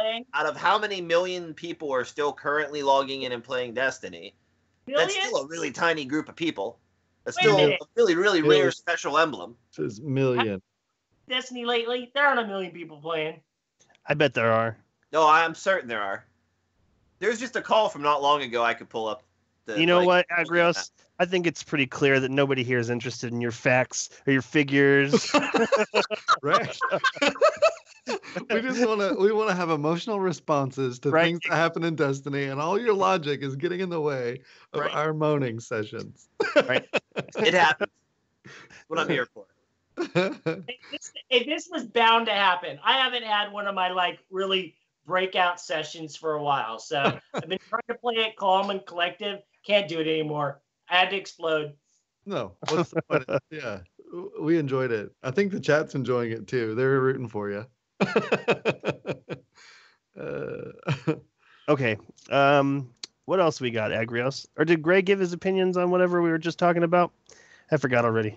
The Bungie bounty. Gray? Are you going to be looking forward to trying to take part in this, or is this out of your out of what you're interested in doing or able to do? I'd love to try to do it. I won't be able to. I wouldn't be able to get away from work in order to participate. Well, they are having a varied schedule. So there's a possibility that you could be free and clear from work for one or more of these bounties. Like, for instance, I think Bife said that his bounty was going to be taking place at 8 p.m. his time, which I think is... Oh, no, that's like noon our time, isn't it? I think he's 8 hours in the future. The other thing is, I think Agrios' numbers actually got to me a little bit, because I think that it's a very poor gamble to be like, I'm gonna sit there and I'm gonna do this activity and hope that I get to be one of these 2,000 people. Oh, see, if the streamer's close to you, though, in your region, you actually have pretty good odds. Well, and not only this, but one of the people sitting here, one of the 5 people talking right now, did do it. Like, they got it. No. I'm not arguing that it is impossible. I'm just saying that the likelihood that I'm going to be disappointed at the end of it because I didn't match against them is exceedingly high. 2 Guardian 1 members have the emblem. Oh, really? Who's the other one? K-Dub. Oh. He did stuff with Guardian 1 that got him the emblem. Kata does not have it. He didn't get it with Mark and them when they got it? No, he wasn't playing with Mark at that point. That's what okay. Mark. Well, Mark's actually real Guardian 1 now anyway, so 2 Guardian 1 members still have it. I actually was wrong. I thought it was 3, but I guess K-Dub doesn't have it, so it's just Mark and Sharks. That's still cool, though. Not this Mark. No, not that Mark. Mark, I was like, host of Guardian Radio. I'm thinking, I should use that thing. You're MarkSquare. Right. Sorry, Mark. You're not just MarkSquare. You're not just Mark. You're MarkSquare. Okay, right. Whenever I talk about you're called MarkSquare. You're never called just Mark. You know what? I meant to throw that into the notes. Where did MarkSquare come from? Well, a friend and I that he actually passed away, but we started our secondary Xbox Live accounts together, and we wanted to have all shape names. I don't know why. And he was his was Oblong Timothy, and mine was MarkSquare, and then another of our friends was Decagon Dean. And so we all made shape names, and I just ended up really liking MarkSquare. I don't know, so I stuck with it for all these years. I like that a lot. That's cool. Okay, we are rapidly running out of time. Agrios, what we got left? You mean you don't go by MarkSquare in real life? Oh yeah, I do totally. No, you do totally. So you go by PlayStation name? No, it's a great name though. Like for artists, like it's really marketable. I thought about starting to sign. I tried that for a little bit, signing, the M with the square around it that I put on everything. I tried to start doing that on my regular paintings, and people didn't like it. They wanted the full signature. They wanted like the whole signature out. So. What about both? Like the little emblem with your signature under it. Like I like that. Hey, all right. I like the emblem. I'm a big fan of the emblem type thing. I like symbols and stuff like that. Yeah, I liked it a lot better too. I prefer you should make it into a belt buckle. Power ring. Power up. So, you should get it printed onto a ring. So next time you're out at a bar and you're brawling, you just punch the guy on the head and stamp him. Yeah, that's right. Welcome to the gun show. Small calendar edition. Oh man. So Destiny hotfix 2.5.0.1 will be coming soon. It's going to address a couple issues. It's going to land at 9:30 Pacific on Tuesday, January 17th, just before the Iron Banner. There's always a chance when something like this comes down the pipeline that we could see some delays. Sometimes, occasionally, things do go wrong with that. So hopefully the Iron Banner launches smoothly. They mentioned a couple things that are being repaired with the new exotic heavy machine guns, some of Zer's curios, and enemies dropping items in the Plague Lands. So some of these known issues are going to be corrected. They do mention some other issues that they don't know or they haven't solved yet that aren't going to be corrected yet, such as the skeleton keys that are being removed from people's inventories randomly. It seems to be related to them getting pushed out of the Postmaster. The players who are acquiring Icebreaker for the first time are not unlocking the corresponding Grimoire card. And also, rounds may not end as expected when all players on a fire team have been defeated in elimination game types. I hadn't heard about this until I read this here tonight, and I didn't have a chance to look it up. Is anybody familiar with what's going on? I assume this is affecting trials. That'd be dull, wouldn't it? Are games that are supposed to end in ties giving the win to somebody erroneously sometimes, or? Okay, so what I saw, and I think if I remember right, it was Swain from Crucible Radio, but I'm not 100% positive. They actually brought this up on a podcast. They were saying what's going on is that people are going into the matches, and the teams are dying, and like say there's only a little bit more time left. It's going to go to overtime, and somebody reses, and they res the team. Something happens, and it doesn't count the win. Something along that lines. I don't have it exactly straight, but it's it sounds like it was a real bug. So I mean, it needed to be fixed. Needs to be fixed. But it's not somebody exploiting something. It's just something going wrong and people getting robbed of wins. It's a bug. I don't think it's an exploit. It's an actual bug that's happening. Okay, gotcha. All right. I think we've just converted another shape name in the chat. Remy came up with it.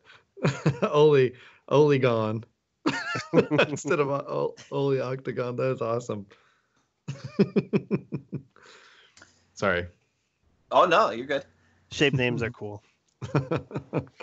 So the Destiny subreddit. I wouldn't have guessed that either, Mark. I thought you were gonna say like, oh well, I really liked. Huey Lewis in the news or something. And it's like, it's hip to be square. Like I was waiting. I was waiting for you to.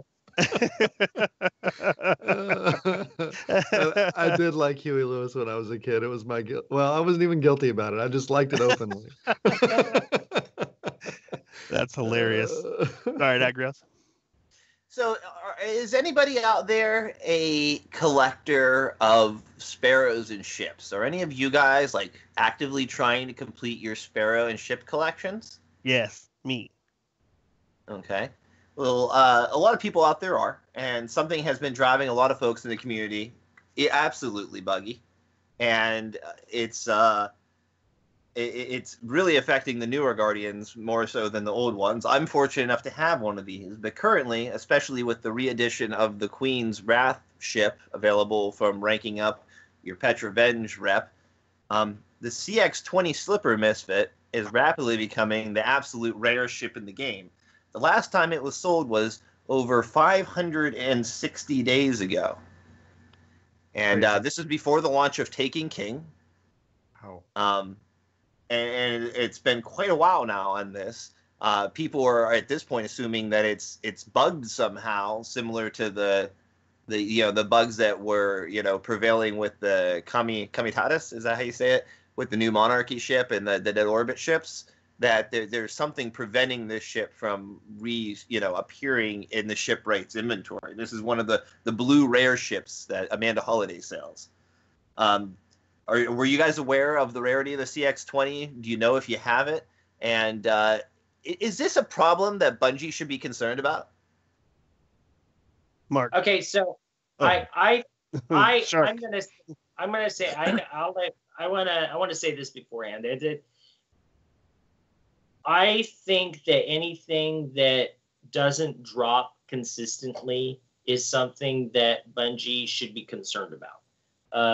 They finally made it a point to fix the new Monarchy ship drop, which I finally ended up getting, after gads and gads of flipping that over. So something they know that this game is for collectors. So them not looking into that is very disheartening to me. Because I know that Remy was super stoked this week when, he was like, I don't have that ship. I'm getting that ship. Yeah, that's my, and that's awesome. and it's really frustrating on a note like that where stuff isn't dropping. For instance, there's a ship I don't have, and there's no way to get it to drop any sooner. I mean, at least we know that every once in a while, Amanda Holiday is going to sell these ships. But what about the raid ship? What is the drop rate on the raid ship? Because I don't see those ships, and I know that they're dropping, and I've done that raid a zillion times, and I'm probably not going to do it anymore because most of the people that I do it with don't do it anymore, and you have to do it on hard mode. You know, that's kind of screwed up on Bungie's point of having things that aren't dropping consistently. So yes, I think it's a problem. Well, especially when you consider that it's like, what would you consider a reasonable drop rate, Sharks? Like, let's say that Bungie was able to program in, you know, it's random up until how many completions where they just, if you don't have it already, they give it to you at the end of that raid. Are we talking like 5 raids? Are we talking like 10 raids? 10%, I think, is reasonable. Dakota said he's done 40 and hasn't got it yet. 40. Yeah, it's not dropping for people. I know that there are people in the community that have that ship. Okay, so it is possible to get, but that percentage is crazy. I mean, with Dakota doing it now, how has he done 40 hard modes? He said 28 hard modes. He said 28 hard modes, and yeah.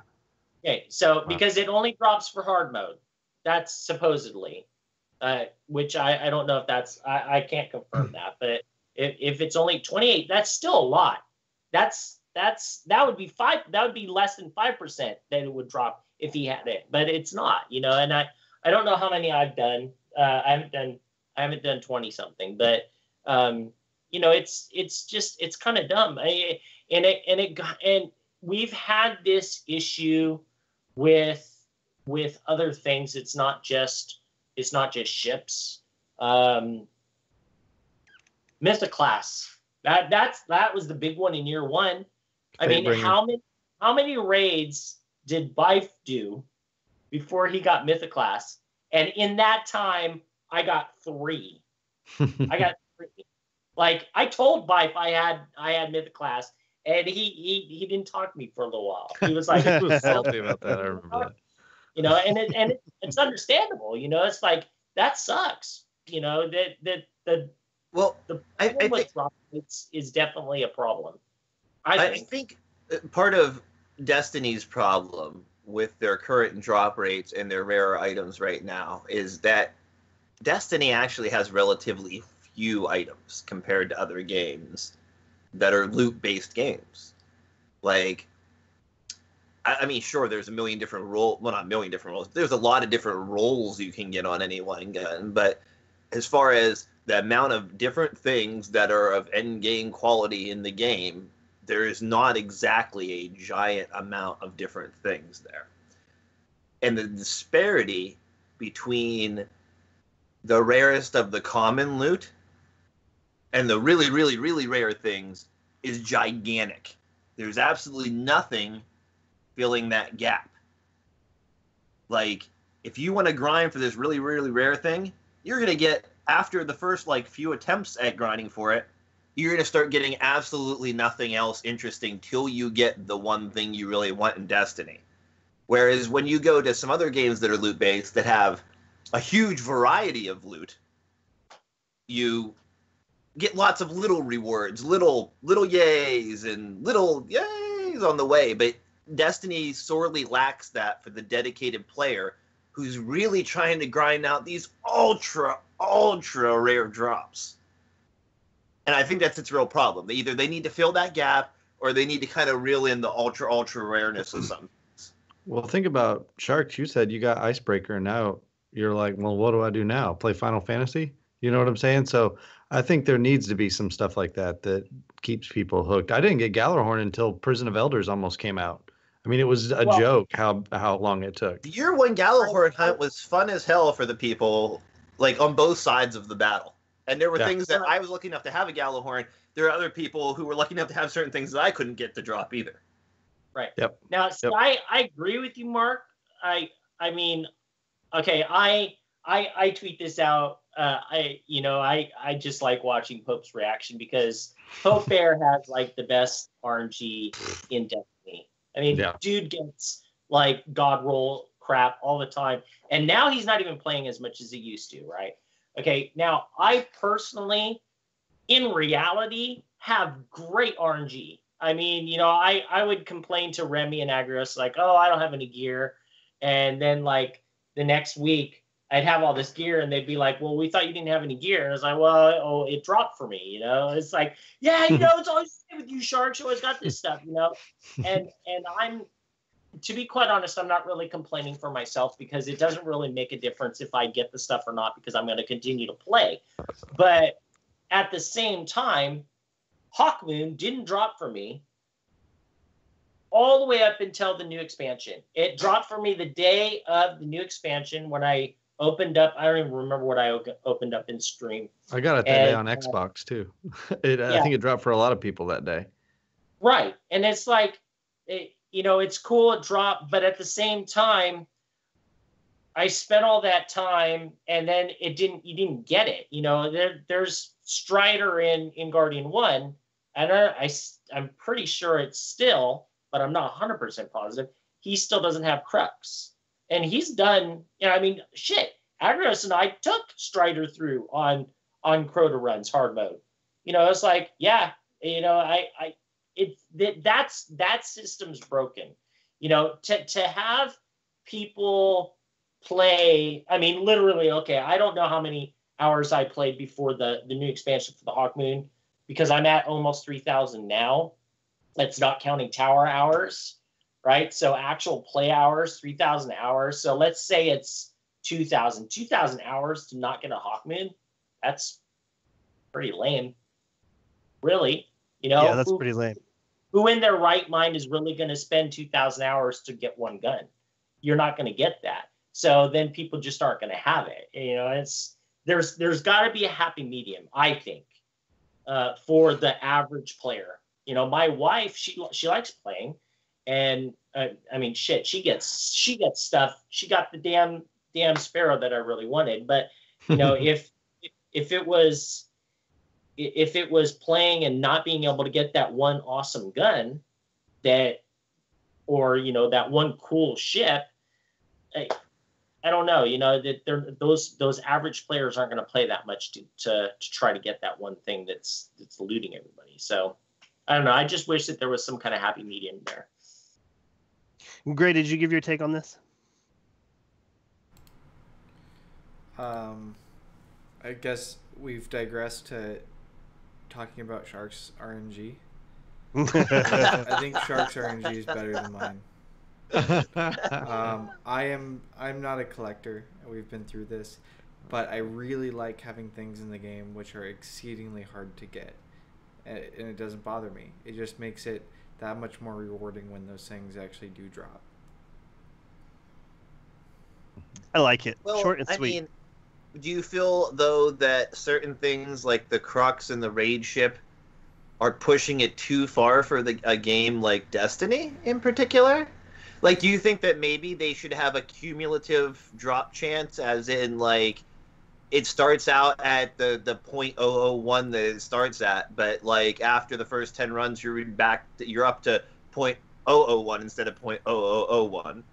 And then, No, I mean, for in my opinion, and it's probably not the most popular opinion out there, and it's partly because I'm not a collector in it, some things in the game everybody just won't get. It's yes, I love that okay idea. with that when you have a huge variety of loot, but when you have so few things to chase, it's almost more of a punishment for people who don't have it than a reward for those who do. Okay, so I'm gonna say this to Agrios based off of what Gray just said. Do you honestly believe that it's fair that some year 3 Guardian can come in here now and get the ship that I worked my ass off for to randomly drop for me in week 3 of Destiny. I don't think they should have stopped running the Queen's Wrath event.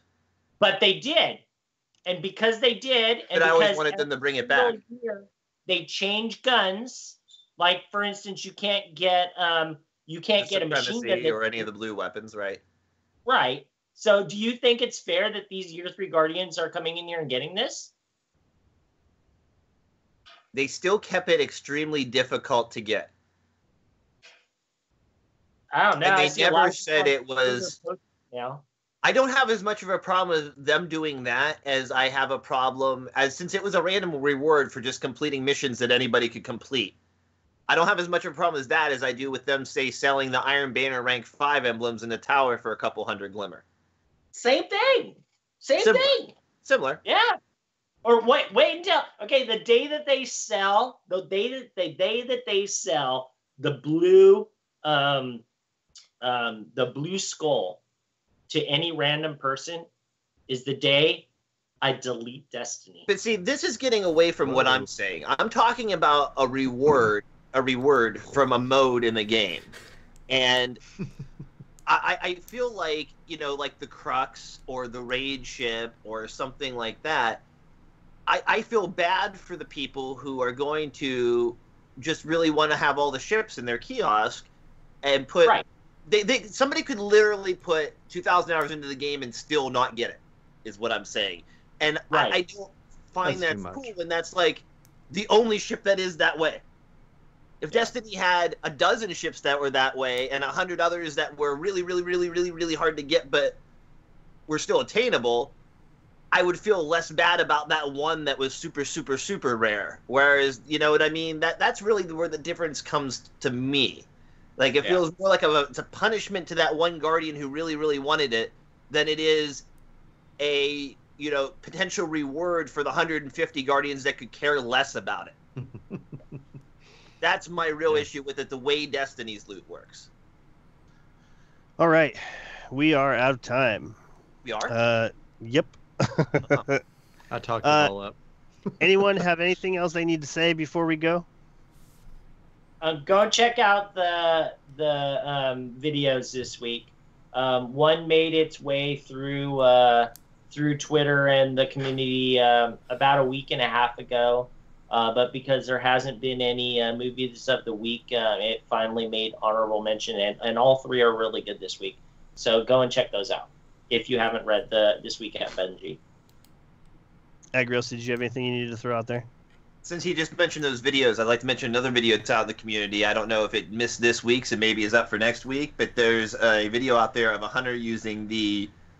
And actually, I couldn't get the one video to play, so it might even been that video, I suppose. But somebody using the dab emote to dodge all 3 golden gun shots. Oh, yeah, that was pretty intense. That was awesome. See, I don't know if it just didn't maybe squeak in, and maybe it's potential for next week, but it's really good. You should definitely check it out. It's out there in the subreddit. You should be able to find it pretty easily out there. I don't know. I don't know that Bungie's going to want to, promote the fact that they've put an emote in the game that allows your hitbox to be missed. Like that's... Well, I know, but I mean, this guy was as lucky as he was... This was a lot of luck involved with this. Like, a skillful hunter is still going to pick you off. It's no different than a Guardian running back and forth while you're trying to shoot at him. But it was just in the final couple seconds of a game, so the guy didn't care. He's like, here comes the golden gun. Oh, I'm not getting away from this. Dab emote. And he just goes, like, bullet time, Matrix style, and dodges all the bullets. Totally. That. Well, somebody in the community asked for an emote where they just lay on the ground in some kind of, despair or something like this. And I said that they're not going to do that, because then what does that do to your hitbox? You'll be able to lay down. Your hitbox goes with you. Did you know you can sit to shake tracking on grenades? Yeah. Well, Axiom bolt, skip grenades, any grenades that track you. If you're running from Axiom bolt, just run around the corner and do the city moat. And Axiom bolt will just buzz over your head and spin until it disappears. You know why the slide isn't in the MLG rules, right? Slide makes you disappear from radar, so they don't want you sliding all the time. Crouch makes you disappear from radar for 6 seconds at a clip. Yeah, but I mean, slide you can do over and over and over again and go all the way across the map. So I mean, there's all kinds of there's all kinds of stuff like that in the game. So are you saying in the new MLG rules you're not allowed to slide? you can't have the pads. slide perk. Oh, okay. That's just because that allows shotgunners to close the gap a lot quicker. Gray, is there anything that you wanted to throw out there before we go?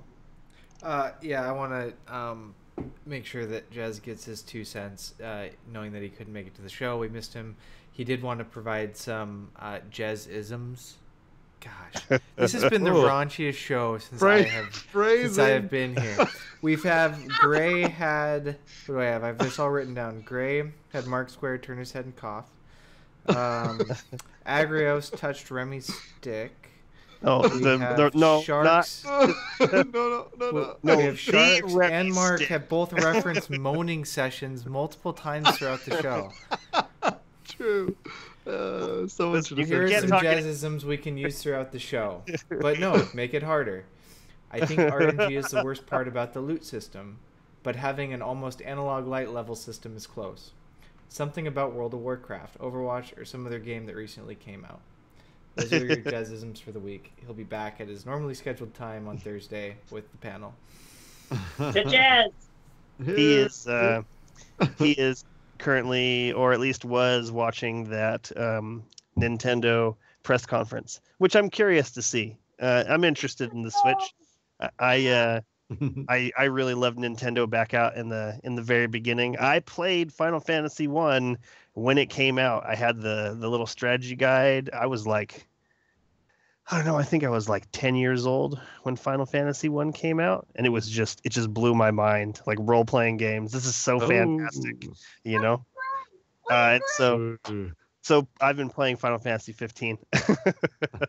I hop into Destiny to get my 2 treasure boxes from both of those, from the director. And then, you know what I've been trying to do in addition to those 2 things is I've been trying to push through at least one story mission on each system as I'm going through this. So I just picked up Nova Mortis, and then Ikora Ray had this purple diamond above her head, and she doesn't tell me anything. I find out now that I'm supposed to go to Zavala. I don't know why I didn't, but maybe it's because I've been busy playing Final Fantasy 15. Mark, is there anything you wanted to throw out there that's not shout-outs? Because after you say whatever you'd like to say here, I'm going to throw it to you for some shout-outs. All right. I just want to say thanks for having me on the show. Thanks for inviting me into the clan. It's been great. I feel honored to be invited, and I feel honored to be friends with the people in the clan. It's been really great. Appreciate it. We are honored to have you. Shout-outs, starting with Mark. Let's see. Shout out to Oligon in the chat. She's thinking about changing to a shaped name, which I think is always a good thing. Awesome. Excellent. Gray. My shout out this week is to all the admins who worked very hard to bring new life into this clan with the just new members that contribute so much to what we're trying to accomplish. MarkSquare, you definitely demonstrate what the admins are really working towards in building this little sub community. Some of our later or more recent additions, they just continue to add and build on that, and that is not without a lot of work behind the scenes. So thank you guys for that. Excellent. Sharks. Thank you, Gray. Okay, right. so Thank you, Gray. It's not just me. Last year, everybody was trying to get me to play other games, and Agrios sent me this. So I've been playing other games thanks to Agrios. And so my shout out goes to Agrios, but it's not just for sending me a game, a while back and we're playing. This week, I got this big, huge package, and I got all kinds of shit in this package. Big, huge package. I got 3 badass things, and I got some mega blocks that I'm going to be working on. So shout out to my buddy Agrios. He is definitely the best. Thank you. Aw, thanks, Sharks. Excellent. Agrios. Bromance. Big shout out to the Destiny the Game subreddit. They crossed 300,000 followers this past week. and Nice. that's where I steal all my news. So Excellent. My shout out is to MarkSquare. It's really great having you in the group. You are just this endless supply of patience and positivity and optimism. And I love that you love to shake up the game and play things differently. It becomes really easy and beneficial to use a static loadout. I know that I do change every once in a while, but it's usually I'm banging my head against the wall trying to figure out how to solve problems, and then once I've solved that problem, it's really really very easy just to sit in that rut. And with your insistence on switching things up, that's a very exciting aspect of the game that I don't by myself do. I do not put modifiers on myself to think that it's a great time. But then when I see it in action, it's, this is fun. This is different. I have to think differently. You say it's like new content, and it really is. But it's really great to have you part of Guardian 1. It's really great to have you on the show. I think that you're a supremely talented artist, and I really appreciate you doing all of the headers, the Twitter headers and avatar images that you've done for so many people in the clan, and they all love them and they all look fantastic. I'm actually insanely jealous of Gray's. Gray's, I think, is the coolest one. That's like if I was going to steal one from somebody, I would definitely steal Gray's. It's just so clean and beautiful. I love it. I love it.